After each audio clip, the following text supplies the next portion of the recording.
রাজামশাই, যদি কিছু মনে না করেন একটা কথা বলতে পারি? কি হয়েছে গোপাল? কই বলো শুনি। বলছিলাম যে রাজামশাই, এইবার থেকে মাইনেটা একটু বাড়ি দিলে ভালো হতো না? এত তো মাইনে পাও গোপাল, তাও পোষাচ্ছে না। তার উপর আবার দুদিন ছাড়া রাজামশাই তোমাকে কত কত মোহর দেয়, তো কোথায় ওরা অত সব টাকা? পেছনে লাগার স্বভাবটা আপনার গেল না। আমি তো অন্তত আপনার মতন বাজে কাজে টাকা খরচা করি না। কি বলতে চাইছো কি গোপাল? কি বলতে চাইছি ভালো করেই বুঝতে পারছেন। বটা ঘটাকে নিয়ে আপনি যে কাণ্ড কারখানা করেন সে সবাই জানে। দেখো গোপাল, ভালো হচ্ছে না কিন্তু। রাজামশাই আপনি কিছু বলুন। আহা মন্ত্রী, সকাল সকাল কি হচ্ছে নাকি? রোজ রোজ গোপাল আমাকে এরম করে অপমান করে। যেমন আপনি কাজ করবেন তেমনই তো বলবো। রাজামশাই আপনাকে এর একটা বিরোধ করতেই হবে। আচ্ছা ঠিক আছে গোপাল, তুমি যদি এই ভরা রাজসভার মাঝে মন্ত্রীকে প্রশ্ন করে হারাতে পারো তাহলে তোমার মাইনে কিন্তু আমি বাড়িয়ে দেবো। আর রাজামশাই যদি আমি হারিয়ে দিতে পারি তাহলে কি আমারও মাইনে বাড়বে? অবশ্যই, যে হারাতে পারবে তারই মাইনে বাড়বে। কি বলো রাজপণ্ডিত? যথাপযুক্ত বিচার রাজা মশাই। আপনি মোক্ষম প্যাঁচে ফেলেছেন দুজনকে, দেখা যাক বুদ্ধির জোর কার বেশি। কি বলো বিজ্ঞানী? হ্যাঁ হ্যাঁ, ঠিকই বলেছেন। আমারও তাই মনে হয়। আমি নিশ্চিত গোপালই জিতবে। গোপালের বুদ্ধির কাছে মন্ত্রী আগেও হেরেছে, আজকেও হারবে। কি যে বলেন বিজ্ঞানী, আমাদের মন্ত্রীমশাই কি কম যায় নাকি? বুদ্ধি তো আমাদের মন্ত্রীমশাইরও আছে, না হলে কি রাজকোষে? রাজকোষে কি? বলতে বলতে থেমে গেলে কেন? এ সেনাপতিটা দেখছি তো আমায় ফাঁসিয়ে দেবে। না মানে, মন্ত্রীমশাই কত সুন্দর রাজকোষের খেয়াল রাখেন। ঠিক আছে, তাহলে শুরু করা যাক। দুজন দুজনকে তিনটি করে প্রশ্ন করতে পারবে।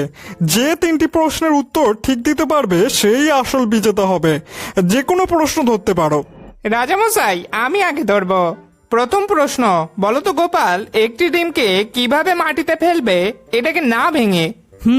মাটিতে ফেলতেও হবে আবার ভাঙবেও না। একটু ভাবার সময় দিন। না না, তাড়াতাড়ি বলতে হবে।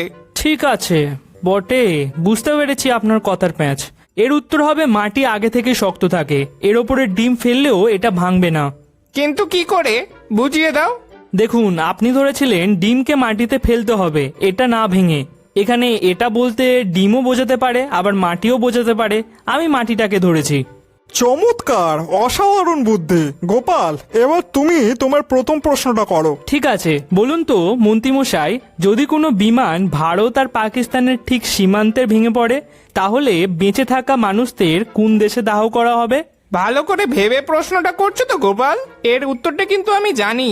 অবশ্যই ভেবে করেছি, বলুন উত্তরটা। মহারাজ প্রশ্নটি ভালো করে দেখুন। যারা বেঁচে আছে তাদের আবার দাহ করতে যাব কেন? সাব্বাস মন্ত্রী, তুমি তো দেখছি ভালোই বুদ্ধিমান। এবার তুমি তোমার দ্বিতীয় প্রশ্নটা করো। এত সহজে তোমাকে জিততে দেব না। বলো তো, একটি ট্রাক ড্রাইভার ওয়ান ওয়ে রাস্তা দিয়ে সিগন্যাল না মেনে উল্টো দিকে যাচ্ছিল, তবু ট্রাফিক পুলিশ তাকে ধরলো না কেন? সত্যি আপনার প্রশ্নের তারিফ না করে পাচ্ছি না। তবে এর উত্তরটা খুব সহজ। উত্তর হবে ট্রাক ড্রাইভার হেঁটে হেঁটে যাচ্ছিলেন। সাবাস গোপাল, তোমার বুদ্ধির তুলনা নেই। গোপাল চটপট দ্বিতীয় প্রশ্নটা ধরো। অবশ্যই, বলুন তো মন্ত্রীমশাই, এমন কি জিনিস আছে যা আপনার চোখের সামনে সবসময় ওঠে আর বসে কিন্তু আপনি তাকে দেখতে পান না? বলুন তো কি হবে? বোকার মতন প্রশ্ন করছো গোপাল। এর উত্তর হবে আমাদের চোখ। দেখলেন, আমাদের মন্ত্রীমশাই কোনো অংশে কম যায় না। মন্ত্রীমশাই, আপনি আপনার শেষ প্রশ্নটা ধরুন। হ্যাঁ হ্যাঁ, শেষ প্রশ্ন।